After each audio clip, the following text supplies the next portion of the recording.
Wow, you have some really weird things in your garage. I know, right? My mom has this weird thing about keeping everything that might be useful. Like, what's this? That's special. What the heck is this? Oh, that is a VHS tape from my grandma. She used to do these weird interviews from like the 40s. And she used to convert all of them into VHS tapes so that the younger generation would be able to see them. They had the technology to do interviews back then? Well, she was quite the pioneer. You want to watch it? Yeah, sure. Okay, cool. To the VHS room.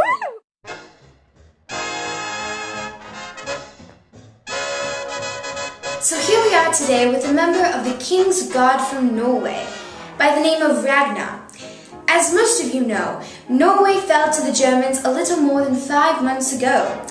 He was keeping King Haakon VII safe during the Nazi invasion that occurred on April 8, 1940. Isn't that right, Ragnar? Yes, I was and still am a servant of the king. Despite his exile here in Great Britain, I joined the RAF on his suggestion. Okay, let's just start with a little backstory, shall we? What exactly is the value of Norway to the Germans? What were their reasons for invading? Well, the exact same reasons you allies wanted to take Norway. We did? You were laying mines off the coast of Narvik the day the Germans invaded. Both the Allies and the Germans wanted to control Sweden's iron trade. The Swedes moved the iron ore to the Norwegian port of Narvik by train so it can be sold. When the Nazis took Norway and Denmark, they effectively took Sweden as well. Not to mention that the Germans have now prevented you from easily blockading them as you did in the last Great War, and they now have control over the Atlantic. So, why did the Germans attack on the 8th of April? Was there some sort of spark? As I was not present during the planning, I can only speculate that they were trying to catch us by surprise, which they did. Being neutral and having done almost nothing to provoke them, we did not suspect that the Germans would attack. What do you mean, almost nothing? Well, we allowed you to rescue your prisoners of war off the German ship Altmark in February of that same year, despite the fact that you were in neutral Norwegian waters. I believe it was the 16th, and you can check your own records, but around 300 prisoners of war were taken off the ship. Do you think it's right that those brave men should have stayed in the hands of the Germans? No, but you should not have taken military actions in neutral waters. Even if we did have a policy of no prisoners of war transport, and Germany was going well out of its way to travel through our waters, you shouldn't have abused our neutrality. Instead, perhaps informed us of the POWs so that we could have freed them because Nazis were violating policy. So, how was Norway taken exactly?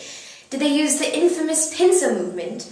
Well, as I said earlier, we were caught by surprise. Being neutral and with no formal declaration of war by the Germans, we weren't prepared to defend. The Norwegian army at full strength is around 56,000 strong. The force the Nazis sent was at least double that number. The Germans quickly took control of major cities like Kristiansand, Bergen, Trondheim, Narvik and Oslo within the first 24 hours of the attack, as much as it saddens me to say it. Did the Allies help at all? The Allies made a counterattack, but it failed at Trondheim. If I recall, Neville Chamberlain was removed from office due to the fact that he was unable to take back Norway. You did take the port of Narvik for a week, but the Germans were able to push you out, though not before you destroyed much of their iron processing equipment. How did the king escape exactly? Well, our defences at Oskarborg bravely took down the German ship Blucher before it could reach the capital. This slowed down the German advance and allowed the king, his government and the entire Norwegian treasury to fly away before the Germans were close enough to bomb the airfields. So, one final question. What do you think of the current government in Norway, led by Vidkun Quisling? Government? It's a puppet Joseph Turbulent's hand planning the show. And we all know whose hand is controlling the German Reich Commissioner.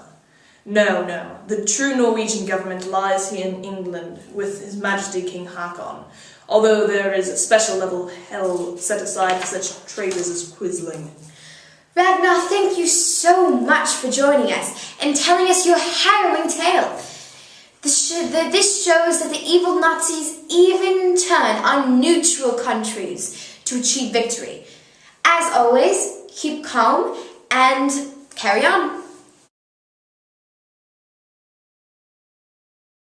That was your grandma? Wow, all my grandma's ever done is won a couple of rodeos and bake some cookies. She was so amazing and nice and funny and smart. And just, Okay. Yeah, I guess she is pretty cool. I wish I got to know her better, though, you know?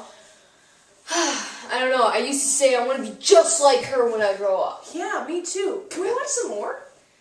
I think we're done for today. Let's go. Okay.